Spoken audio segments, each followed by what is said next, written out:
tonight I'm going to show you how we make our perfectly pink prime rib with a nice crust. All right, so first of all, we have a bone-in prime rib roast. See, and that one is what, two bones. That'll feed about 4 people. So what we're going to do is, it's a great recipe. Now, I didn't invent this recipe, but it's a fabulous recipe that I have yayized to make it really simple. Now, last time we did this recipe, we did it with herbe de Provence and butter, and of course salt, one of our favorite salt dusts. This time I'm going to do Canadian steak spice, okay, which I have ground. So I've just thrown it in my little coffee grinder. If you've got a mortar and pestle, you can use that as well. So I want it a little bit finer than we supply the Canadian steak spice. And then I've got, I don't know how many, 2 sticks of butter, just to give it a really good amount of butter. Now, anything tastes great with butter, right? And when you add yaya to it, it tastes amazing. So what I'm going to do is I'm just going to add this mixture, and that much. We really need a lot of salt. The rule of thumb, and you know, any top chef will tell you, is add double the amount of salt when you're seasoning your meat than you think you need, because really you're not going to get a lot of salt when you're eating it. It's on the roast. It really needs to have a good bit of salt to season it. So I'm simply going to add the steak spice into the butter and just mix that around. So make sure your butter's nice and soft. Leave it out on the counter. Now, another thing about leaving it on the counter is make sure that when you do this recipe, your rib roast cannot be cold. It needs to be room temperature.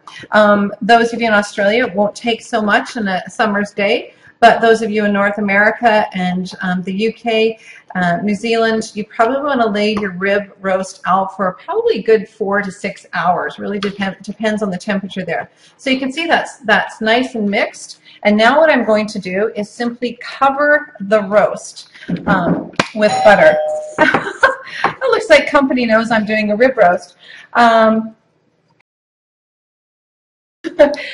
live we go with the door being answered here. So somebody found out we're doing a prime rib roast for our demo.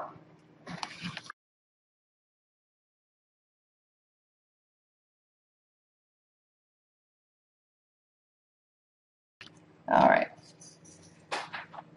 Okay, so when I nice and cover this, if you've got leftover, put it on the bottom as well. I've got the bone on the bottom, so I won't worry about that too much. Although what I might do is I might just give it a little cover on the bottom, because I might use those ribs later as when I cut them off and make a lovely, you know, 2 people get a lovely brontosaurus rib after. All right. Let's put a little bit on the bottom, make sure it's nice and covered. So the key to this, again, is making sure it's bone-in and it is at room temperature. The next thing that you'll have wanted to do before this, it depends if you've got a gas oven, it heats up really quickly, but you want to turn your oven on to 500 degrees Fahrenheit, get it preheated so it's perfectly hot, or 260 degrees Celsius. So 500 degrees Fahrenheit, 260 degrees Celsius. And then what you're going to do is, for every pound that you have of meat, and I have 5.22 pounds, or 5.33 pounds, you times it by 5 minutes. Okay, so 5.33 times 5 is 26.65 minutes. Now I'm going to round that up to 27 minutes. And that's how long I'm going to cook the roast at 500 degrees Fahrenheit. So for those of you in Australia and in New Zealand, UK, Canada, where you use Celsius, the equivalent would be 260 degrees Celsius is what I'm going to cook it at. And I'm going to times it by 12 minutes per kilo, okay? Instead of 5 minutes per pound, 12 minutes per kilo. And that's how long you're going to cook it at 260 degrees. So for those of you in the US, my roast is, I'm going to refresh your memory, 5.22 pounds, I'm going to cook it for 5 minutes, or 5.33 pounds. I'm going to cook it for 5 minutes per pound, which gives me 27 minutes round up. And then I'm going to leave it in the oven for 2 hours. So I'm going to cook it for 27 minutes. I'm not going to open the oven door. I'm just simply going to turn off the oven right at 27 minutes and walk away. Do not open the oven in those 2 hours. Just walk away, let it do its thing in this wonderfully heated oven, and it will cook to be perfectly pink. Now what we're doing on the outside is we're making the crust in the first 27 minutes. We're getting that crust all wonderful.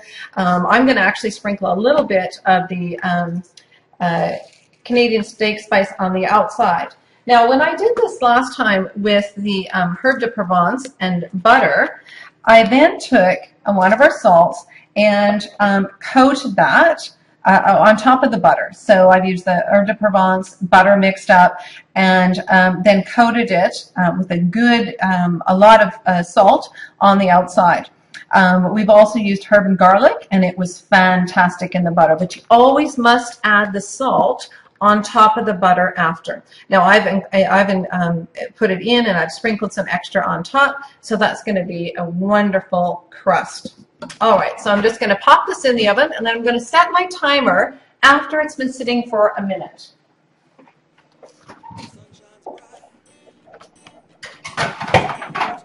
Okay, so in a minute's time, I'm just going to set my oven for 27 minutes, and we'll come back to it after we're done.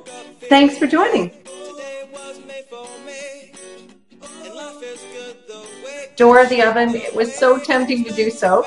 And what I love about this is it's rested for 2 hours. You don't need to sit it on the board and rest it for any period of time. You can slice right in. Now, I've had to stop and take some photos, which I'll send later on the post. So, you know, I did let it rest for about 2 minutes.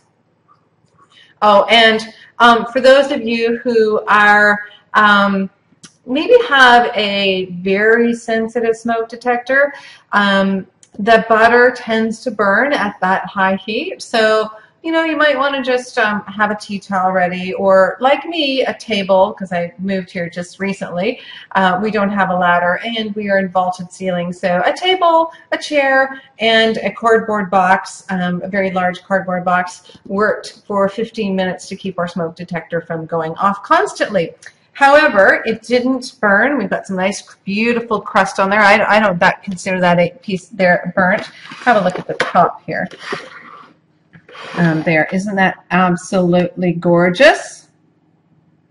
All right, getting a good picture? All right, okay.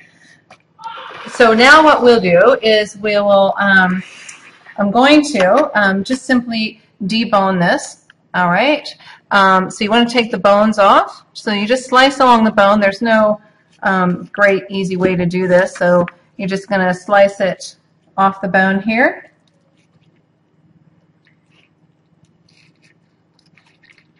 And then I'm going to set these aside because I'm actually going to recook these and make beautiful, crispy, have a look at that, beautiful ribs I'm going to do later, and going to do some gorgeous, gorgeous ribs a little bit later.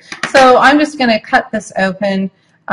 Just normally you would cut it into 4 slices, but I'm just going to cut through here, and we can have a look at this gorgeous prime rib roast, and perfectly pink. Look at how beautiful that is. Perfectly pink, and a gorgeous prime rib that we'll serve with our au jus. Some salad and some mashed potatoes. Yum! I can't wait to get into this for dinner. Yum! Beautiful. Look at that. Lovely little brown on the edges.